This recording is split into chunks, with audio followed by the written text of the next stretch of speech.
ये क्वेश्चन करो. Two cars are traveling with speed u and 4u at any instant, assuming that they undergo same acceleration when brakes are applied. Compare ratio of their stopping distances.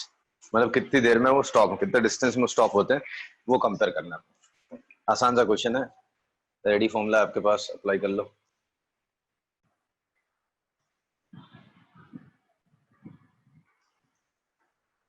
कौन सा formula लगाओगे?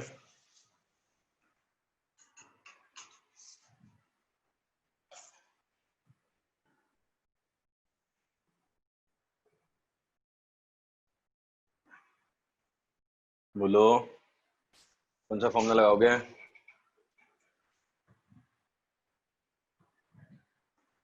Stopping distance समझ रहे हो ना?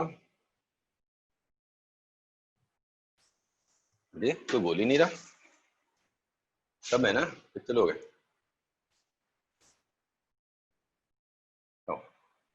Sir, 1:4. 1:4 नहीं.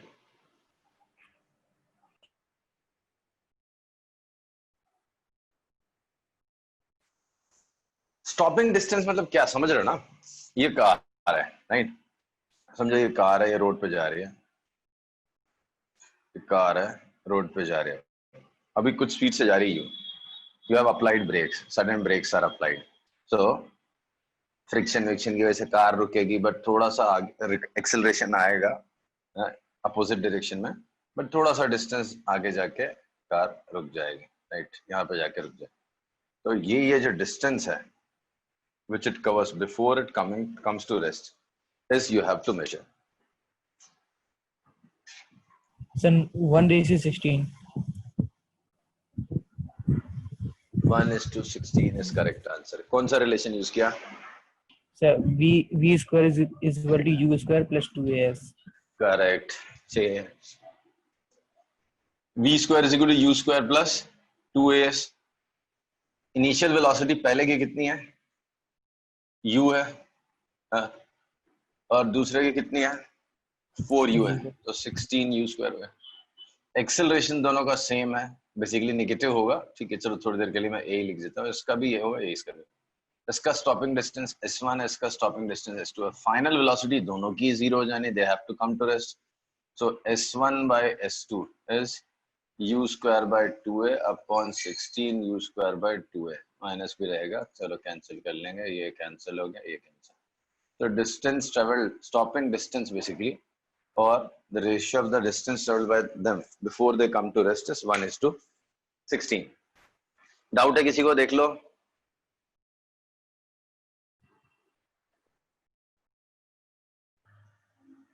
Sarvesh?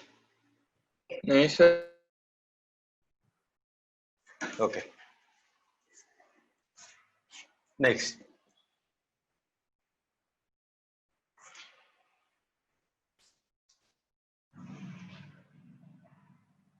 A stone dropped from certain height covers 45 meter in last second of motion. Last second of motion. Find the height from which it is dropped. Find the height from which it was dropped. Beta.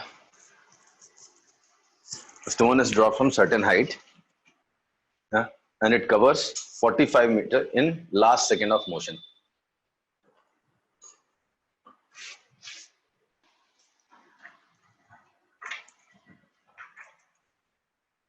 Click हो रहा है? कौन सा formula, क्या use करना है? कोई कुछ नहीं बोल रहा है.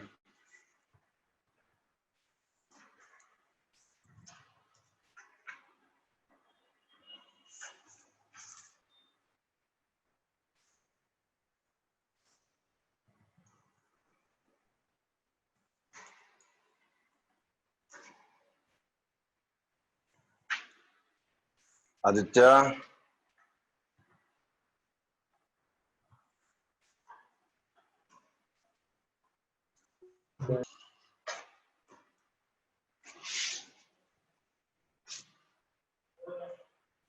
Sir, 80 meters.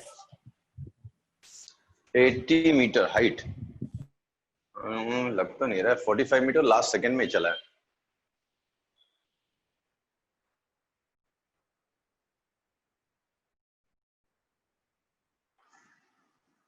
C distance travelled in nth second, क्या फॉर्मूला अपने पास distance travelled in nth second का? UT. नहीं, nth सेकंड, लास्ट सेकंड में जो डिस्टेंस ट्रेवल्ड आता है।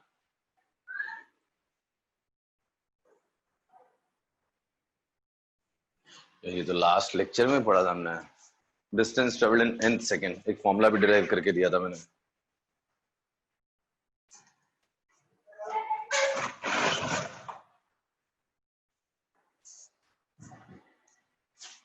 Anyone? Kavya? Yes, sir. Formula for distance travelled in nth second, ready? Formula था distance travelled in nth second.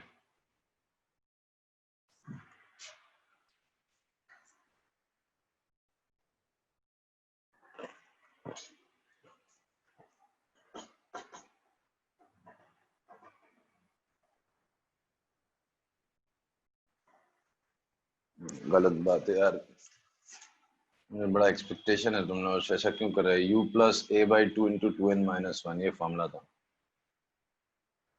Distance travelled in nth second, ready? Formula भी था, derive करके दिखाया था मैंने। पहले n सेकेंड्स का डिस्प्लेसमेंट निकालो ut plus half at square से, फिर n माइनस 1 सेकेंड्स का निकाला, फिर दोनों को सब्ट्रैक्ट करो, तो u plus a by 2 into 2n minus 1 is 45। Now it is dropped from certain height, so u is 0, a by 2, acceleration is 10 by 2 into 2n minus 1 is equal to 45. So 2n minus 1 is 9. So n is equal to 5. 5 seconds चला है वो, total 5 seconds चला है। तो 5 seconds में कोई object अगर gravity के अंदर फॉल करेगा तो कितना डिस्टेंस कवर करेगा?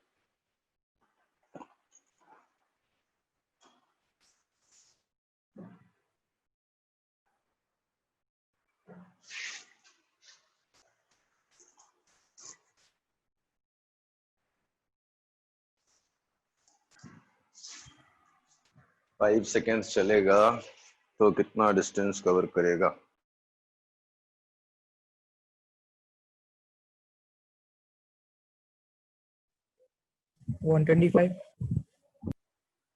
अब इसके आगे तो बताओ 5 सेकंड्स में कितना डिस्टेंस कवर करेगा? 125. Sir, 225. 125 is correct answer. So correct answer is 125. कैसे निकाला? S is equal to ut plus half at square. Since it is dropped from that height, the initial velocity is 0. 5 seconds में 25 is 5, 125 meter. So total height is 125 meter from it where it was dropped. ठीक है? नहीं आया समझ में तो पूछो। हाँ,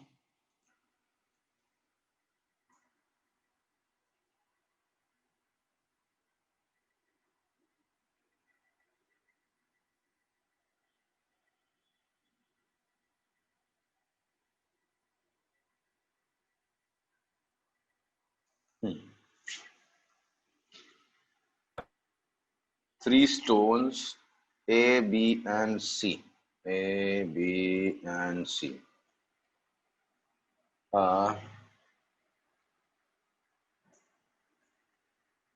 Projected. पहले A and C लिख देते हैं, चलो। A and B are projected from certain height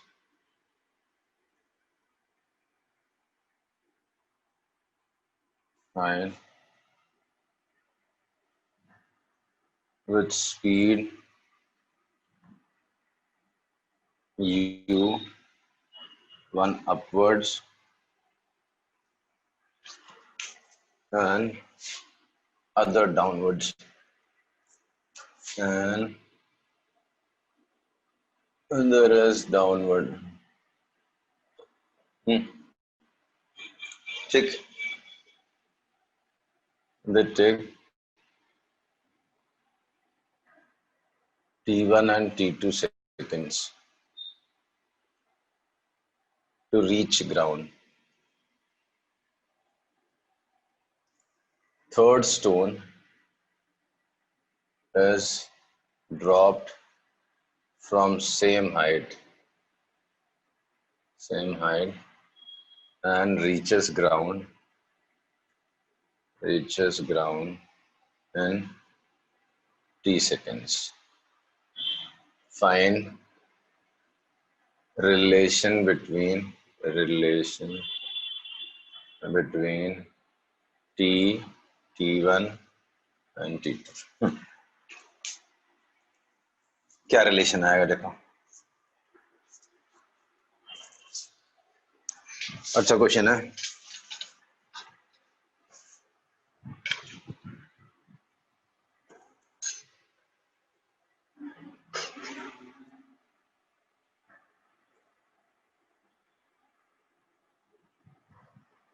question समझा ना?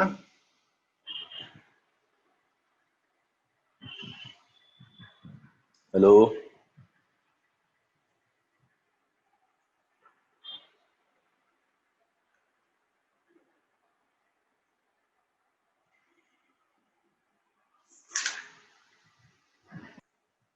सर्वेश, क्वेश्चन क्लियर है?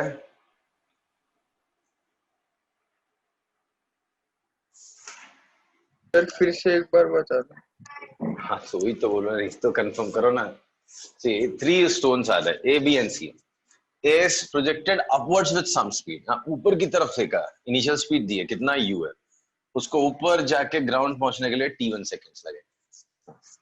सेकेंड वाला स्टोन है B, उसको U स्पीड, सेम स्पीड से नीचे प्रोजेक्ट किया है, वो T2 सेकेंड्स में ग्राउंड पहुंच गया. और थर्ड ऑब्जेक्ट स्टोन को C को ड्रॉप किया मैंने, वहीं से ड्रॉप कर दिया, मतलब 0 स्पीड से प्रोजेक्ट किया, प्रोजेक्ट ही नहीं किया, बेसिकली ड्रॉप कर दिया. तो उसको T सेकेंड्स लगा है ग्राउंड पहुंचने के लिए. तो you have to relate T, T1 and T2, जैसे T is equal T1 plus T2 या T root of T1 T2, ऐसा कुछ तो रिलेशन आएगा. तो have to find relation between T, T1 and T2. अभी क्वेश्चन समझा? नहीं तो वापस एक्सप्लेन करता हूँ. Yes, sir. Sorry.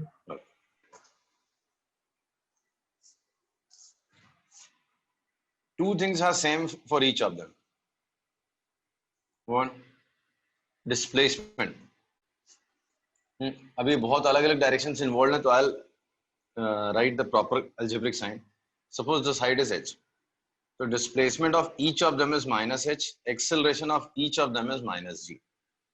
ठीक है, तीनों का इनिशियल वेलोसिटी अलग और टाइम अलग है. एक का प्लस u है, एक का 0 है, एक का माइनस u है. इसमें टाइम लगा t1, इसमें टाइम लगा t, इसमें टाइम लगा t2. एक ही रिलेशन लिखोगे, आपको बस u एलिमिनेट करना, आंसर आ जाएगा.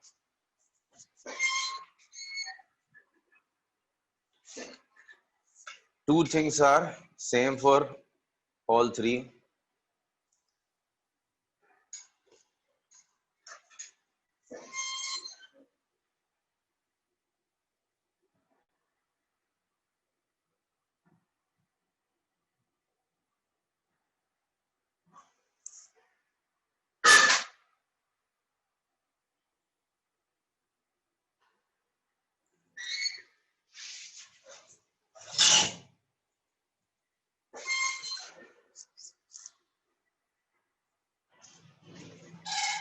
कौन सा रिलेशन लिख रहे हो?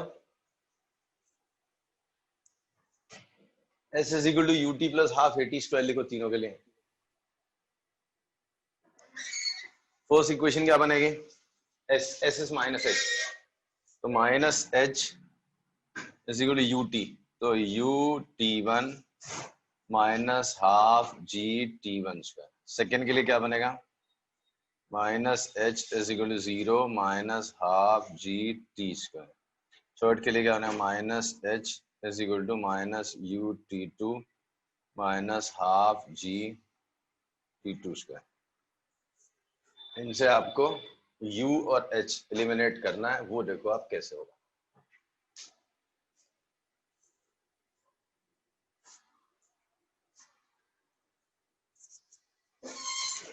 चाहे तो और हिंट देता हूँ, फर्स्ट और थर्ड से यू एलिमिनेट कर लो, तो जो आएगा उसको सेकंड से डिवाइड कर देना तो एच एलिमिनेट हो जाए। अब इसके बाद तो कुछ बचा नहीं, यहाँ से फिजिक्स खत्म हो गई है। 3 इक्वेशन मैंने आपको फिजिक्स की लिख के दे दी। इसके बाद आपको मैथ्स यूज करनी है to eliminate u and h and hence find the relation between T1, T2 and T।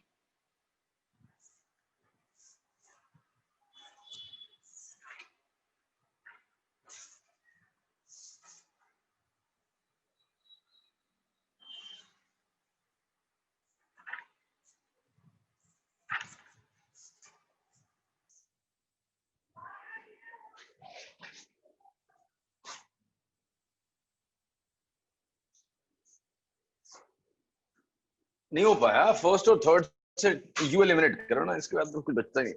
कैसे एलिमिनेट होगा? फर्स्ट और थर्ड आई से एलिमिनेट यू, फिर जो मिलेगा उससे आपको सी। इसके बाद फिजिक्स खत्म हो गया, इसके बाद मैथ्स है। Suppose this equation 1 and this is 2 and this is 3।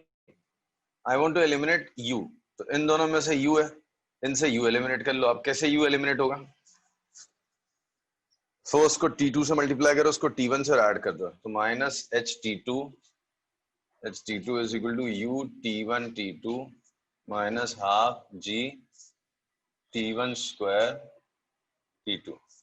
Third को T1 से मल्टीप्लाई कर दो, minus H T1 is equal to minus U T1 T2 minus half G T2 square T2। now add them, दोनों को add कर दो, तो minus H common T1 plus T2, this gets cancelled, minus half G common T1 T2 common T1 plus T2 हो गया ना, see minus minus cancel equal to है T1 plus T2 cancel, तो H का value आ गया half G T1 T2। अब third equation में क्या लिखा हुआ? H is half G T square, तो दोनों को डिवाइड कर दो, H cut half G cut, T square is equal to T1 T2, तो T is equal to root of T1 T2। this is relation between them।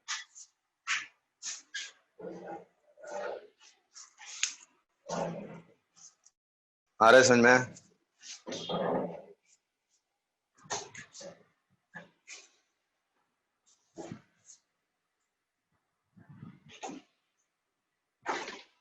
समझा?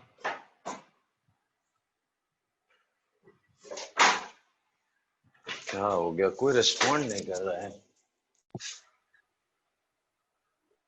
I'll explain again। हाँ तो इतना तो बोलो तो मैं एक्सप्लेन तो करूँ, कोई कुछ बोल ही नहीं रहा है। सी क्वेश्चन पहले क्लियर कर लो क्या था। There were 3 stones, right? One was projected in upward direction with some velocity. What was that? Velocity was u. The second was dropped. Initial velocity 0. Third was projected in downward direction with same velocity as the first one was projected in upward direction. Same speed, sorry. तो u से फेंका था ऊपर, ये u से नीचे। ये 3 equation मतलब time taken by them to reach the ground is T1, T and T2. You have to find relation between T1, T and T2. So if I analyze the motion of all 3, these 2 things are same. Here I have taken algebraic sign. Remember, जब दोनों direction of motion involved हो ना, कुछ upward भी जा रहा है, कुछ downward भी जा रहा है, तो बहुत careful रहना। Always use proper algebraic signs. Algebraic sign use नहीं करोगे तो you will be in trouble, right? So if I consider point of projection, इस point को मैं अगर क्या मान लेता हूँ?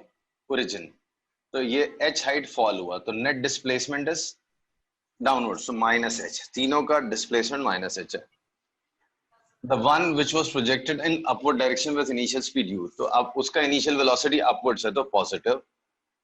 The one which was dropped, ऐसा release किया, तो उसका initial velocity 0, and the one which was projected in downward direction with u velocity, उसका minus u, तो u 0 and minus u, ये इनिशियल वेलोसिटीज हो गई। एक्सेलरेशन सबका माइनस जी है, एक्सेलरेशन सबका डाउनवर्ड है, so acceleration of each of them is minus g. So s is equal to ut plus half at square में तीनों को सब्स्टिट्यूट किया, ये वैल्यू, ये 3 रिलेशन आ गया, राइट? नाउ मुझे क्या करना है, इसके बाद फिजिक्स खत्म हो गया, मैथ्स बचा है। You have 3 relations in which there are 1 2 3 terms. G को छोड़ देते हैं, 3 टर्म्स। तो आपको इनको एच और यू एलिमिनेट करना, T1 और T2 और T के बीच में रिलेशन आने चाहिए। तो मैंने क्या बोला, दिमाग लगाया कि भाई इसको दोनों को कुछ कर दो तो यू हट जाए, फिर यू हट जाएगा तो एच और टी बचेंगे। तो इसमें से और उसमें से दोनों को डिवाइड करके एच भी हटा दूंगा, राइट? या whatever maths you need no, apply that. तो मैंने तो ये लगाया कि इसमें T1 T2 यू एलिमिनेट कर देता पहले, तो इस पूरे इक्वेशन को T2 से मल्टीप्लाई कैसी, minus h T2 u T1 T2 minus half g T1 square T2, multiply this entire equation by T1 minus h T1 minus u T1 T2 minus half g T2 square T1। Then दोनों को add कर दिया तो cancel हो गया, minus H common T1 plus T2 minus G T1 T2 common, इधर T1 इधर plus T2, तो सब कैंसिल हो गया, g is equal to half g T1 T2। एक इसका हो गया रिलेशन h का, एक और रिलेशन h का पड़ा हो, minus h is equal to minus half g t square, minus minus plus h is equal to half gt square. Divide the two equations, h cancel, half g cancel. T square is equal to T1 T2. So T is equal to root of T1 T2. So this is relation between T1 and T2.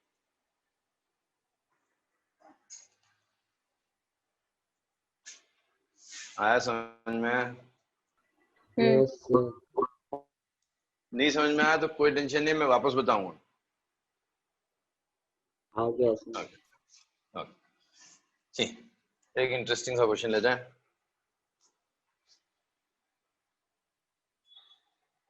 A balloon was released, hot air balloon is released, was released from ground